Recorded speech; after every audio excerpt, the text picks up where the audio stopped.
Iran has had a nuclear program for almost 50 years, and it has asserted repeatedly that it is strictly for peaceful purposes.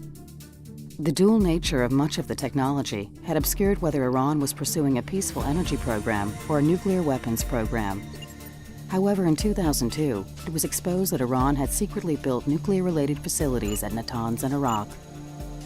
They've been caught red-handed playing with materials like polonium and beryllium, whose main attraction is for making bomb components, nuclear bomb components.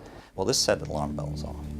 3 years of intensive inspections by the International Atomic Energy Agency, or IAEA, further revealed that Iran, at its Natanz centrifuge facility, had been secretly producing highly enriched uranium, one of the main ingredients needed to produce nuclear weapons. I think the international community has rejected Iran's claim that their nuclear program is for peaceful purposes because they are clearly lying through their teeth.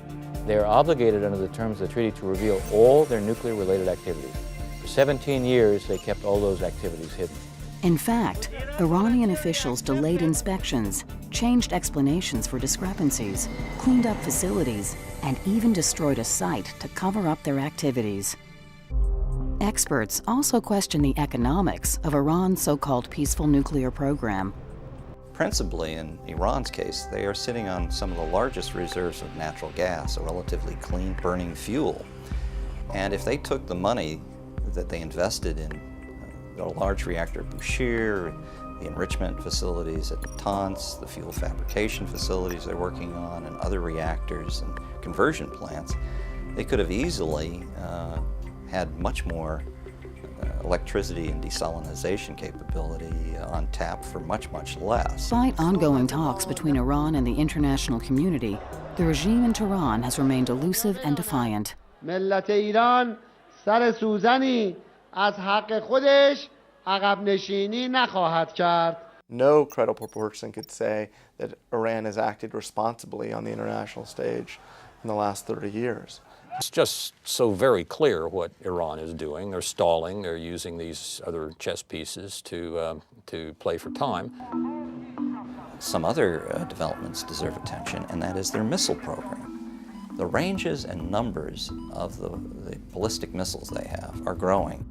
It doesn't make sense to have long-range ballistic missiles to deliver anything like a conventional warhead, high explosive, unless it's super accurate. If you can't, and they can't, you compensate by using what's called a wide area munition. And that's a very fancy military term for something like a nuclear explosive.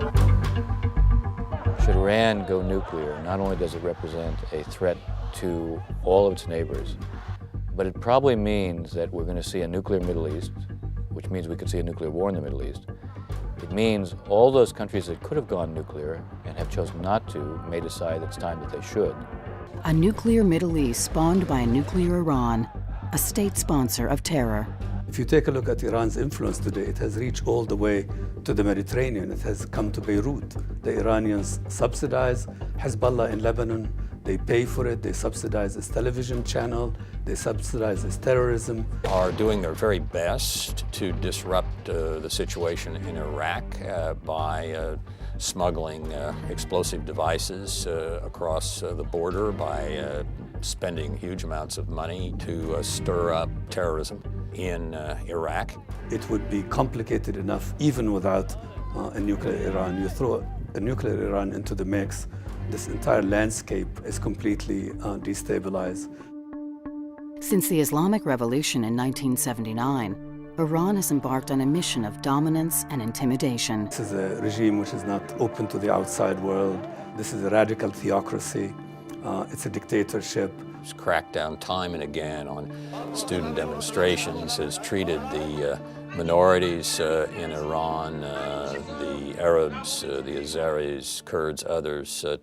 We have to let the world know that we're united against a nuclear Iran, that there is no way a nuclear Iran is acceptable to us or to the rest of the world.